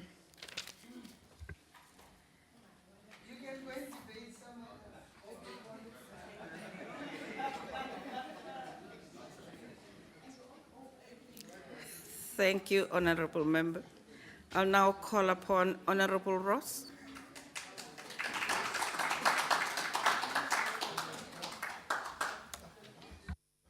Thank you, Madam Chairperson, and let me start the debate by thanking the Minister and the Chairperson of the Standing Committee of Finance for allowing frank and open discussions in our Standing Committee, and also allowing some very proactive ideas and implementation ideas within the committee. It's much appreciated. Chairperson, the aims and objectives of Treasury is also important, and that has been discussed in our Standing Committee as well as the economic outlook for South Africa. And with regards to Treasury aims and objectives, it's important to note the policy debate, the challenges that we face in terms of coordinating economic policy. And key to this policy coherence is the creation, and that is what the DA's point of view is the creation of an enabling environment for economic growth. Honourable Minister, economists agree that pursuing economic growth, especially at high levels, is the best way to fight poverty and unemployment. This is also direction given to us by the NDP. This, Chairperson, is the only sustainable way to create jobs and lift people out of poverty. Chairperson, I haven't heard any ideas from other opposition parties with regards to their policy stance, especially with regards to their views on the NDP and other policies, but the economic model that we prefer should be that the state is the enabler for growth, with the private sector playing a pivotal role in growing the economy. Chairperson, the DA thus supports the National Development Plan, and we heard that many of the other colleagues also supports this plan. It promotes a cycle of growth and development that focuses on expanding opportunities for all, creating an inclusive economy, and improving state capacity. These ideas also underpin, of course, the vision of the DA for an open opportunity society for all. Now, noting, Chairperson, that the Standing Committee of Finance is keen to see greater synergy between the NDP, strategic plans and the allocation of budgets and departments, and the Chairperson has alluded to this, the committee feels that National Treasury, and this is a very welcoming step, Chairperson, has a crucial role to play in this regard, and it will be keenly monitored by the committee. I think that's also in our recommendations report. Meeting the objectives in the NDP in transforming the economy and creating job creation means that the rate of economic growth needs to exceed 5%. It's quite a formidable challenge, taken the position that we're currently in. The National Treasury's annual performance plan, economic outlook indicate the following, that confidence in the economy is low, and perhaps, my honourable colleague, that is not such a good story, which negatively affects investment in the shorter term. Also not a good story. Economic goals of investment growth is 6% by 2017. It's a formidable goal. And infrastructure investment goals of 827 billion over the medium term are formidable goals in terms of affordability and investment needed. And I agree with the Minister that with increased cost, the goals will be very steep to achieve. Analysts and business warned, however, that urgent action is needed, and I think there's a general consensus that that is needed, to save the economy from other credit downgrades that would increase borrowing costs and make South Africa less attractive for investment. And I think that should be the focus. How do we make South Africa attractive for investment? If the National Treasury remains steadfast in supporting the National Development Plan, and I can perhaps just re-emphasize what my colleague has said, the IPAP and NGP, it needs to note that investors might be scared off because of differing views in the ruling party. And perhaps we should get more clarity on this, and it's perhaps an issue also for the Budget Office. My colleague Dean George indicated the importance to restore confidence in our economic policy direction, and the three plans, as we have indicated, is not compatible. And if the NDP is the policy of choice, we would like to see commitment in its implementation, and even more commitment that we currently have. The developmental state concept, where the state is at the center of economic activity, is indeed not useful in growing our economy. And let me tell you why, ladies and gentlemen. The reality in terms of our economy is, the truth today is that our progress is stalled. Not a good story if we take that our economy is not growing fast enough to create the jobs. The reality is South Africa is facing weak economic growth, with the economy contracting in the first quarter, and economic growth this year likely to come in at well below 2%. I think the Minister is reserving this pronouncement for the medium-term budget policy statement in terms of growth, but certainly we're lagging behind our peers in Africa, who's registering 5.5% growth. What would our growth prospects be? Would it be 1.8%? Not a good story to tell. The real challenge is then that the South African economy has been caught in a stagflation trap, as we struggle with persistently high inflation and low economic growth. Last year, in 2013, inflation was 5.9% and growth only 1.9%. And some analysts give the indication that they think this gap will even go bigger, which is not good news. And the twin deficits on the current account and also on the budget account have parachuted South Africa indeed into a very fragile corner. This is compounded by a third deficit, a household deficit that has resulted in a battle against high cost, especially from the administered prices. And I think it was the Honourable Carter that reflected on the importance of the economy, taking the economy going forward, the importance of energy in this regard, not only energy security, but also in terms of excessive pricing. And we know that those pricings need to be inflation related indeed. And that is the challenge, to keep it at us. We are also Chairperson, concerned that it's reported that Eskom has approached NERSA for an increase in the price of electricity to fund the Eskom Build program. But not only funding the program, but also the inefficiencies in Eskom. We have discussed this in the committee, Chairperson, the threat to energy security that we need to address, and the Standing Committee expressed its concern about the stresses placed on the national budget by the constant recapitalization of state-owned entities and the inability to meet the goals they set for improvement and the financial position and capacity to deliver. But let me be positive about this statement also by saying this is the first time that the committee very honestly addressed the problem, and we welcome that in terms of the approach of committee members, and we would like to see perhaps in a solution if in real discussions that we form private and public partnership with regards to some of the state-owned entities and see that we get an efficient entity off the ground. Investor confidence, Chairperson, we need to note that strikes, rising inflation, a weaker rand, and lower commodity prices in dollar terms were factors that weighed on investor confidence. The erosion of confidence in South Africa is very real, not a good story to tell. We should remind ourselves of the simple equation that investment equals jobs. So inhibiting investment, ladies and gentlemen, is not a good idea.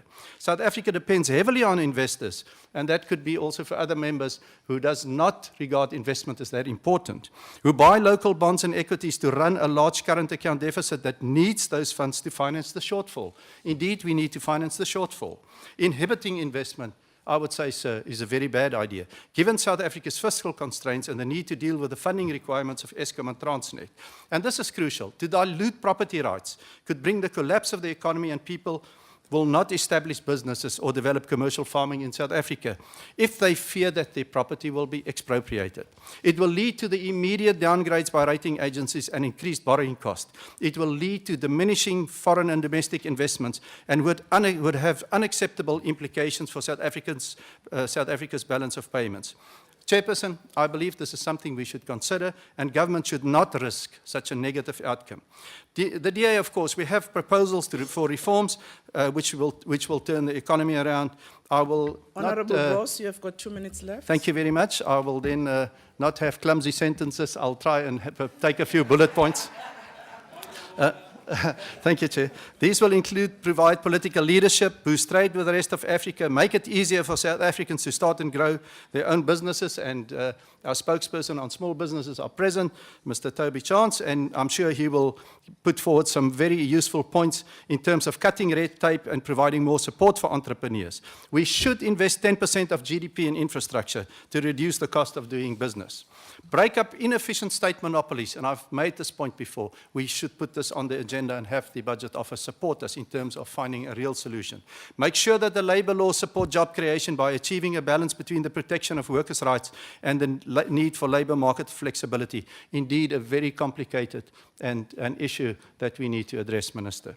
Managing public money better, and many speakers have alluded to this, we will make sure within the committee and make some proposals to the committee with regards to this. Now, with regards to investment as a key driver for economic growth, the National Development Plan seeks to achieve a 30% investment rate, which must be backed by similar savings rate. This is quite a steep challenge, Deputy Minister, and I'm quite sure in terms of engaging with those institutions that we will actively pursue this goal. I have also written to the Parliamentary Budget Office and requested an analysis with regards to the importance of both foreign and domestic investments in our economy, and of course to the factors inhibiting investment.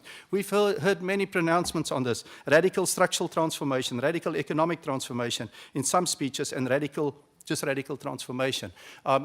I'm pleased that the committee has asked that we do an introspection into this, that we get the clear content of these pronouncements and see how we should address it as a committee.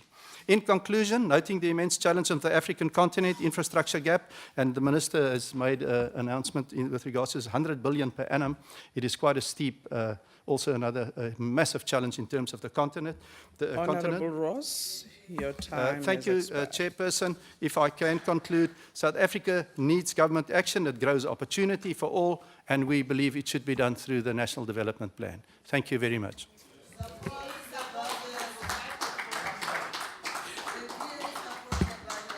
Honourable Khoza, I did not know that the DA has changed their seats.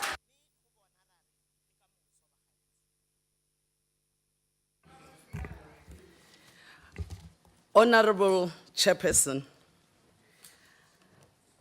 I think it's going to be very important for me to first of all assist Honourable Shivambu and spare the Deputy Minister from having to explain, because clearly he has not read the strategic plan of the South African Receiver of Revenue Services, and he has not read the annual performance plan of the South African Receiver of Revenue Services, which clearly spelled out, Honourable Shivambu, it is focusing on this matter of transfer pricing, and it is focusing on this profit shifting.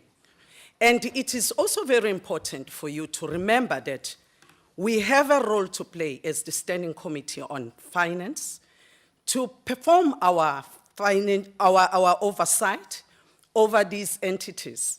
And if we don't read, it is a problem. It's very important to make a decision, to make a pronouncement after having read.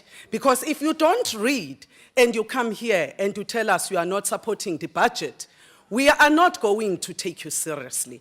And we are not taking you seriously. Again, I think it's also very important to say that the EFF pronouncement on the NDP and the way they are saying they don't support the NDP because they don't support the budget because it's premised on the NDP and they don't believe in the NDP. To me, it's really consistent with a chronically inexperienced economic anarchist and political juvenile who would call this good story mediocrity. You know, honorable members, we have to understand, the EFF is inspired by anarchy. It is inspired by this adolescence. It has this unprocessed, ill-informed, raw, unrefined, catastrophic views of South Africa.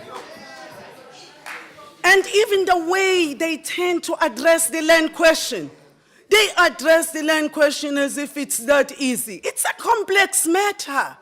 And every matter they seek to address, they become very emotional and they throw all these tantrums to these very complex economic issues. Order, Chair. And honorable members, Honorable Khoza, there is an order being raised. Honorable Shivambu. I think the Honorable... Well, I think the Honorable member is losing focus. We're debating the budget. Honorable Shivambu. Not debating... Honorable Shivambu. And not making mediocre analysis. Honorable and Shivambu. Can she please calm down, man? Really, we're Honorable not fighting. She must calm down, please. That's not a point of order. Honorable Shivambu, I know that you have seen Umbomboga Professor, okay? So you will be aware of what Amika Cabral said. When he said, hide nothing from the masses of our people, tell no lies. Expose lies whenever they are told, mask no difficult mistakes and failures. Claim no easy victories. It is within that context that I am challenging you, Honorable Shivambu. Chairperson, I think it's also important for me to assist Honorable George, because I think Honorable George, to me, is really, unfortunately, displaying a tendency that is still stuck in the 1652 colonial racist white monopoly mentality. I cannot expect, honorable member, you to tell us as the ANC that we have a good story to tell. Because we have different agendas. You are here to defend white monopoly capital. I am here to ensure that all South Africans prosper. And therefore, I am not going to be able to engage with you. South Africa, Honorable Minister, has rightly set herself the highest bar of excellence. Hence, her mistakes are often magnified. Defying all odds, he has created universal expectations and sometimes even myths. South Africa is a home of the oldest liberation movement in the world, the African National Congress, which has become synonymous with political miracles. Two of its presidents, comrades Dr. Nelson Mandela and Chief Albert Luthuli, are Nobel Peace Prize laureates. Their highest moral and ethical standards, ability to curb temptation associated with power and prestige, ability to conquer centuries and generational long colonial racist psychological effects, as well as courage to preach peace and reconciliation in the face of aggression and the most extreme form of social, political, and economic injustice, create a legitimate expectation from all fronts, abroad and at home, for the ANC to excel under the most difficult and often complex conditions. Under the ANC stewardship, emerged a social contract amidst devastating economic effects of the 1913 and 1936 Land Act, and that social contract is the Freedom Charter of 1955, which proclaimed a people equal before the law and sharing the wealth of the country as citizens without any discrimination based on race and gender. This eventually culminated in the South African Constitution, Act 108 of 1996, hailed as the best in the world. This supreme law of the land, Honorable Chairperson, demonstrates how far the ANC collective is prepared to trade off for lasting peace, prosperity for all, and social and economic justice.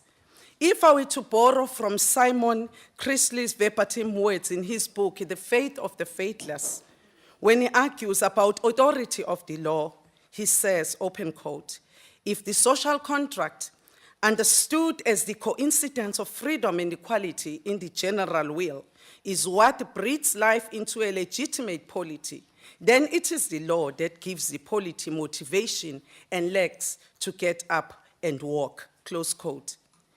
This brings me to the one-sided narration of the South African story under the ANC in the last 20 years. In all books I have read recently, including the book by Prince Mashele Mzugisi Nkobo in their book, The Fall of the ANC, Alex Borain's book, What's Gone Wrong, Susan Boyson, The African National Congress and the Regeneration of Political Power, all these narrate a story that hardly appreciates the ANC internal battles as it tries to root out corruption in this country. Because the ANC has correctly identified corruption as the enemy of prosperity. And the ANC, it does act when it is brought to itself. It is a difficult thing. You also have to understand that corruption is not synonymous with the ANC. It is not synonymous with the ANC. It is synonymous with the colonial regime that treated the reduction of a black African person and colored in particular to nothingness as objects of wealth creation for white people. And they even term that cruel necessity. They say cruel necessity. How can cruel be necessary? And that is why we are saying, Chairperson, it is in the final analysis, the extreme duality of our economic conditions, best described by former President Thabo Mbeki, as characterized as first economy, brazenly white, and second economy, ashamedly black, that informed the ANC policy choices, Honorable George. Yes. This is to Honorable George because he says we have incoherent policies. But our economic policies cannot ignore the fact that we have the majority of the people who are black, colored, who are trapped in poverty. We cannot compromise public spending. We have to spend we have to spend publicly. It is therefore disingenuous for anybody to claim that the ANC has incoherent policies. It is also disingenuous not to acknowledge the effects of the 2009 global financial crisis, the fact that our economy is contracting and has the Reserve Bank revising our forecast to 1.7%. There is a diminishing appetite of South Africa as an investment of choice amongst the emerging markets. Of course, we agree with that. Hence, we are committing ourselves as the Standing Committee on Public Accounts that we are going to hold the National Treasury accountable and all its entities so that we ensure that this country does not become part of what is termed by Robert Guest as the shackled continent. We are also, of course, we are also concerned that of the 20 countries across the globe attracting most interest from Western corporations, South Africa does not appear in the list, and Nigeria tops #1. The continued unstable labor environment in our country is hurting our economy, Minister. Our retracting economy is imposing an even stricter exercise of fiscal prudence.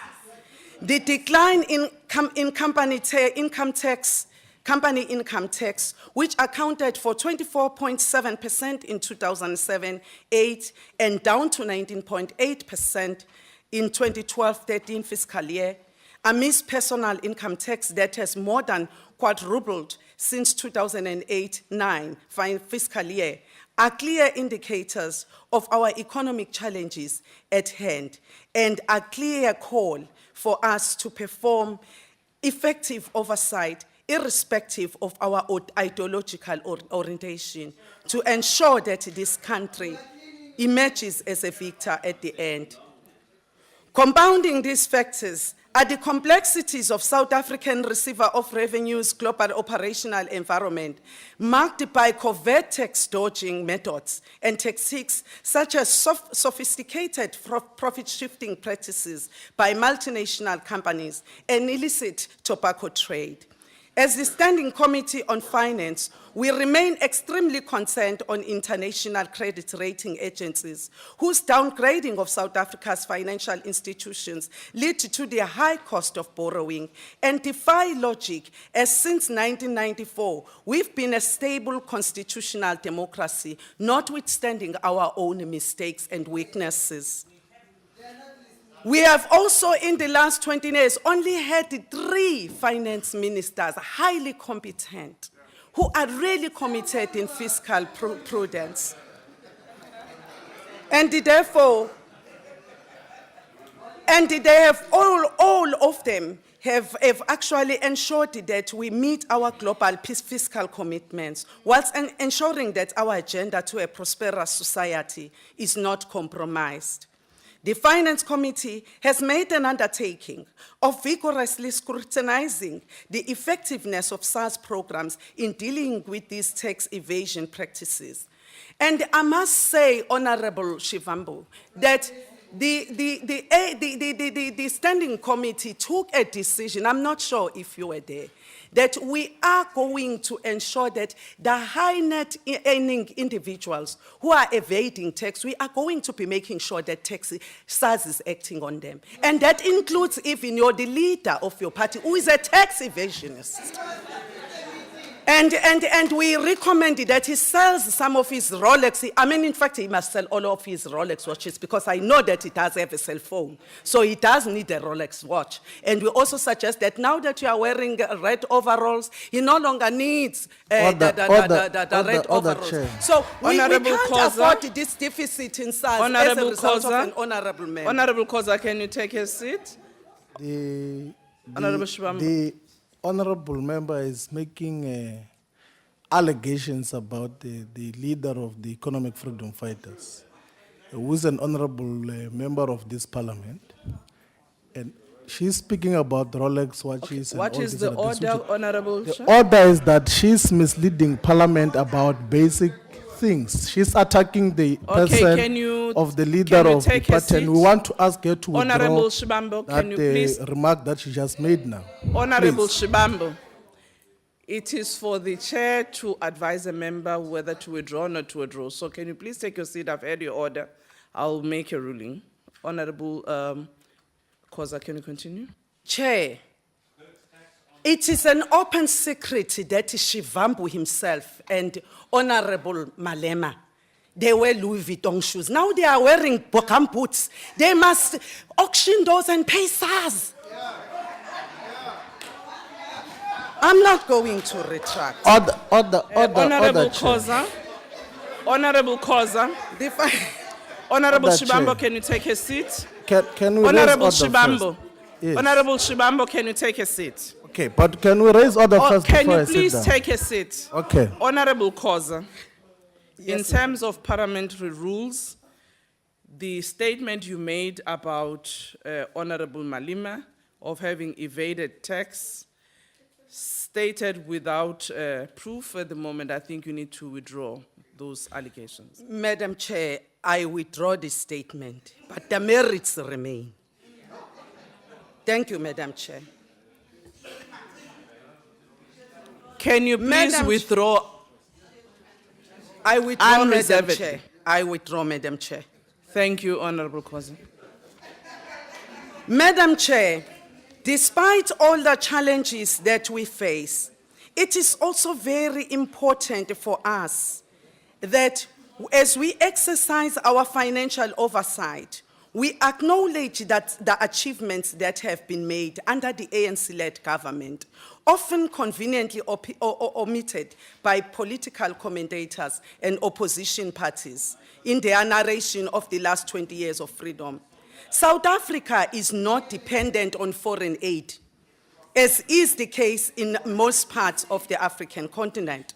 Despite the constraints of international commodity pricing, challenges of first and second economy, unstable labor environment, SARS collected over 813 billion during the 2012-2013 fiscal year, 71 billion more than the previous fiscal year, 2011-12. South Africa's leading service delivery record in housing, rollout of electrification, telecommunication, basic services is amongst the highest in the world. And this is often not said, and this is often underplayed. And the honorable Chairperson, South Africa injects, and I want you to dispel the myth that says South Africa is encouraging dependency by injecting 120 billion in social grants. South Africa, in fact, what we are doing under the ANC government with this 120 billion, we are re-injecting it in the economy. And at the same time, we are alleviating the burden of indignity and plight of over 15 million trapped in poverty. John F. Kennedy, and you are also neoliberalist, and even himself, he said, if you can't feed the many who don't have, the few who have can't be safe, close quote. Under the ANC government, there is transparency and accountability. We are continuously improving. The ANC government is challenged, and most of the time, the ANC government, when it is challenged, it listens and offers amend. And our institutions established to ensure fiscal prudence, such as the Regulatory Board for Auditors, have for 4 consecutive years been voted #1 in the world. So is the Auditor General, and we also in South Africa, because we also want direct foreign investment. That is why this government has an entity called the SASRIA, which is a government-owned entity, which is one of the 4 in the world that has insurance products that cover risks associated with political unrest, terrorism, and labor unrest. We are therefore saying, Honorable Chairperson, we are very happy with SARS, with SARS' plan to modernize. However, we also have a word of caution to SARS. And the reason why we have a word of caution, it's because we are saying once Honorable they are Khoza, doing that. You are left with 2 minutes. Okay, thank you very much, Madam Chair. We are also saying we also have to make sure that the government departments, they do honor the steady-day policy, because it is not good for our small businesses as the engine of growth and as engine of economic development to be frustrated by our own government. And we welcome Gauteng government, as I watched this morning. We welcome Gauteng government this morning, which has really embarked on a campaign to get the township economy by instilling a culture of entrepreneurship in the township. With that, Madam Chair, the ANC supports the budget. I thank you. Thank you very much, Honorable Khoza. Minister, this has been a very lively debate. Changing seats, I heard some as though DA was now on the right, and yeah. But anyway, Minister, you can respond. Thank you very much, Chairperson, and thanks to all the members who have participated in this debate.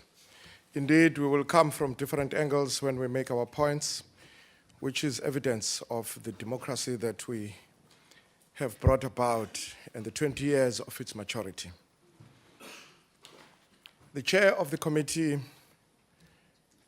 makes mention of a number of important points, ranging from a focus on the structural reforms that we need to implement in order to get our economy on the right path, the issue of the synergy between the NDP and the MTSF, which government is currently working on, as you will see, as they table their medium-term strategic framework, and the use of grants, or all the money that is transferred. And as I made a point earlier, Chairperson and honorable members, that we take this matter of the sub-national governments quite seriously, because you'll find that more than 60% of our budget is actually spent at levels below the national government department. And therefore, we need to pay a particular focus. And we trust that in our engagement with the committee going forward, this is what we are going to be monitoring quite closely. And one of the members also made reference to the issue of, it's also with regards to local government, Chairperson, which you raised. And the partnership we now have with the former Minister of Finance, who now is Minister of COGTA, is an important one. And we've already had a series of meetings where we are forging this relationship in order to emphasize on one, financial management at municipal and local and provincial level, but also the service delivery aspect of it. And we're making good progress, and we think we are on the same page on that one. The issue of taking account of uncertain assumptions in our forecasting is also noted, and we trust that in our response to the committee, which we have prepared, we are dealing with those, and we would want to engage with the committee more. And the issue of the presidential review of state-owned entities and the implementation of some of its recommendations is also on the cards for government. And thanks very much, Chairperson, for guiding us. Honorable George talks about an incoherent economic policies of government. I mean, honestly, I don't know which ones you have read and which ones you are referring to. I think the difficulty is trying to read our economic policies with the DA's policies. Those shall never, the twain shall never meet. Even if you try to actually liken them as some skewed-minded individuals would try to do that. But honestly, don't try to do that, because this is where you are going to read incoherence. You even go to the extent of saying that the NDP and the NGP are incompatible. Which part of the NDP is incompatible to the NGP? Because if you look at the growth drivers that are mentioned in the NGP, they are the ones that you will find in our budget review that we spoke about. I always refer members to page 4 of our budget review. Read that soberly, and you will understand that this is where we are going.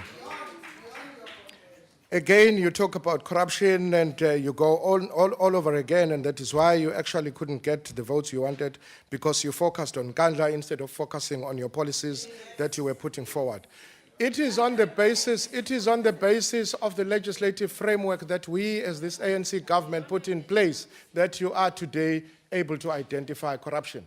The PFMA was only passed in 1999 when the ANC was in power. What was in its place prior to that? The MFMA was passed in 2004. What was in its place before that? These are the same pieces of legislation that you measure us against, and then you call what we call corruption as a result of what we have put in place as the legislative program. The oversight, the National Treasury's oversight, also should be complemented by Parliament's oversight. We do our bit, Parliament does its bit. And that is why we subject ourselves to scrutiny by these committees in order to be able to take our country forward. You still talk about the CPO, or the Chief Procurement Office, as being an establishment. It is already operational, and it has already made strides in dealing with particularly the transversal procurement, and we will report to the committee but some of its work is already in public. And you go to also talk about the BRICS Bank and the DBSA also overlapping. Again, how do you read these two documents? Ask and you shall be empowered. You know, we just returned from we've been working on the BRICS Bank and we just returned now. And Mr. Ross also correctly points out, and which is perhaps in conflict with what you said, says we have identified the infrastructure gap in the region to be in the range of about 93 billion US dollars, which means we still haven't had sufficient instruments to be able to address this. And therefore, the BRICS part only deals with the other part of it. We still need more of these in order to be able to do this. So there is no overlap between the BRICS Bank and the DBSA. The Tax Davis Commission, indeed, as you welcome it, and thank you for you also focus on the FSB CFO saga. We said in the committee when we appeared before the committee on our strat plan, we've taken action. I read you the statement. We've taken action in all three areas. The first area is of an official in our important regulatory institutions who has been caught in this act, and we're dealing with that at an FSB level. And FSB also was out in public outlining what exactly they are doing in order to deal with this. We also said we're also taking steps from the SARS side because it also impacts on SARS. And SARS has also issued a statement which shows exactly what it is that we're doing, and action has already been taken on some of the officials that were implicated. And we also said the third part of it is about the taxpayer who is prepared to bribe someone to the tune of 12 million rands. How much is his liability?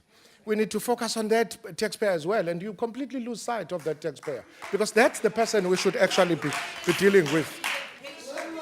That's the person. And indeed, some of the things you raise, you will have to be patient until we get to the MTBPS. But again, your skewed understanding of the economic environment when you talk about the role of government as only being to intervene where the markets fail.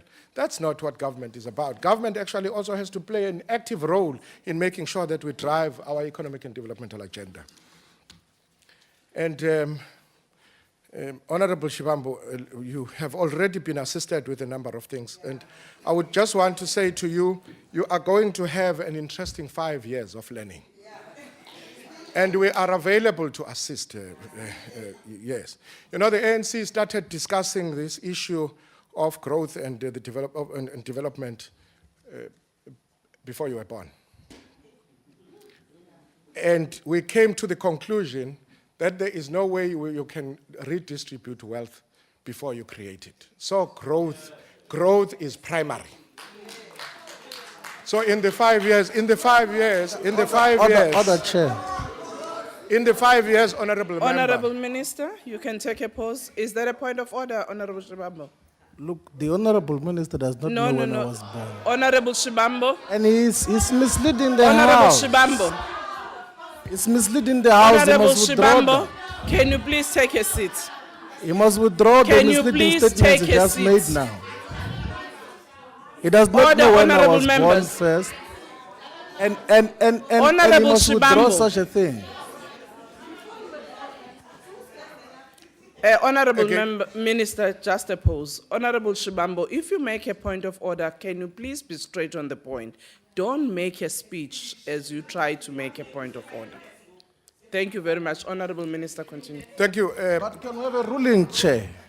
I said he does not know when I was born, and it's misleading the House in terms of what Honorable the Shibambo. discussion. Please, can we have a ruling? Honorable Shibambo, there is not a point of order. There is not a point of order, and I think we should exercise our discipline in the House. Okay. Honorable Minister. Okay, then he was still in nappies before he joined the Youth League. He must have been in nappies before he joined the Youth League, which he still qualifies to be a member of, if he wants to. But again, Honorable Shivambu, I still want to say we are available. We will take you through step by step. It's an important learning curve for you. You must actually accept this as a free learning opportunity that the voters have erroneously allocated to you. We will help you. You then you then go on to talk about, you see, yeah, you see, that's the problem. That's the problem with you. Honorable Chair, That's point the- of order. Honorable Chair, I don't think it's parliamentary for a member to interject. I mean, the Honorable Minister while making the speech. Could you please roll on this one? Thank you, Honorable Member. Actually, all members were interjecting as speakers were on, but thank you very much. As I said earlier, can we, Honorable Shibambo, Honorable Shibambo, Honorable Shibambo, Honorable Shibambo, can you please exercise discipline? Thank you. Honorable Nene. Thank you very much, Chair. But also our democracy provides people with an opportunity to demonstrate their ignorance at times. But the other question I just wanted to ask the member when he gets back home is to check whether his party has made submissions to the Davis Tax Committee, because it is there precisely to look at the issues of taxation, including the one of the mining industry. And also the issue of coordination between SARB, DTI, and National Treasury. Just take time, read the Constitution with regards to the National Treasury's coordination with SARB, and take time also to understand what the Trade and Industry Department does in government. Thanks to Honorable Nkomo for reminding us that we have large shoes to fill, but they provide us with a solid foundation to build on as we take the country forward. And thanks very much. The issue of strikes, indeed, I agree with you. It's an area that we should actually take quite seriously in order that there is stability as we continue to build the economy of the country on a sustainable basis. Honourable members, a number of points were made, and the fact of the matter is that in supporting this and in supporting our budget vote, we are called upon to heed a number of points that the members are putting across, and we are available to really take them on as we continue to implement our budget vote. Without going into the issue of the poor growth and the SARS target being a tall order, indeed, we are working on making sure, Mr. Swart, Honorable Swart, we are indeed working closely with SARS to make sure that we close the tax gap, that we also ensure that we improve on the efficiency, but also do not stifle the economy throughout our collection. But as the Tax Davis Commission tables its report before the end of this year, which we now have the preliminary report, and as they table that, we will actually be engaging with it in order to see what areas might need to be attended to. And Honorable Chairperson, I again want to thank all members for having participated in this debate and for the important points that they have made, and I promise that as we move on, we will avail ourselves to the committee in order to take some of the matters forward. Let me just report also that we have reached 1 million mark on the filing of tax returns, and we want to urge members to please to be part of this 100 million of this million that have submitted their returns. 600 of them have filed through e-filing, and the rest at branches, and some having filed manually. But we want to applaud the members because this is only from the beginning of July up to today, where we already are at that point. But also with regards to the relationship between ourselves and the Department of Cooperative Governance and Traditional Affairs, you will notice that the Minister of COGTA, in tabling his budget vote, also announced that in a few weeks they will establish an advisory panel to improve on integrity of supply chain management and procurement system in municipalities in order to improve in that area. He was in consultation with our department as well, and it has our blessings. This panel will include members of civil society and the corporate sector to provide advice on how the procurement systems of municipalities can be improved to inspire greater public confidence in municipal finance management. And it will address the area that Honorable Khoza spoke to of the 30-day payment. Our commitment and resolve to pay the suppliers within 30 days, but we also want to urge suppliers also to submit credible invoices so that the delays do not arise as a result of invoices also that still need to be verified. But thank you very much, Chairperson, and thanks to Honourable. Thank you very much. Thank you very much, Honourable the Minister. Honourable members, I would just like to remind all of us maybe to go back a bit to Rule 46 and Rule 47. That deals with how we conduct ourselves in meetings and debate, so that we do not at every time have to call members on a point of order, whereas all of us were given the rules when we came for the orientation in Parliament. It's a book that must live with us as we continuously go on. Honourable Shibambo, do you have a point of order? Yes, Chair. No, look, I don't agree with all the rulings you give, but we're going to take it further with the parliamentary presiding officers to say that the rulings that you made were biased, and then there must be review for all those rulings that they've made, because there are lots of irresponsible things that the minister has said here, and you are taking sides because obviously from the ANC, we must just put it on record that we're going to take forward the issue of the rulings that you have made so that there is a proper process to deal with some of them. Thank you very much. Thank you very much, Honourable Shibambo. You do sit as a party in the Joint Rules Committee. You do sit in the Chief Whips Forum, where some of these matters can be raised. And it's within your right to take necessary processes, as you said you might. But it is also incumbent upon you to indeed read that rule as I indicated, which indicates how we all must behave ourselves in the debate and the meeting of this House.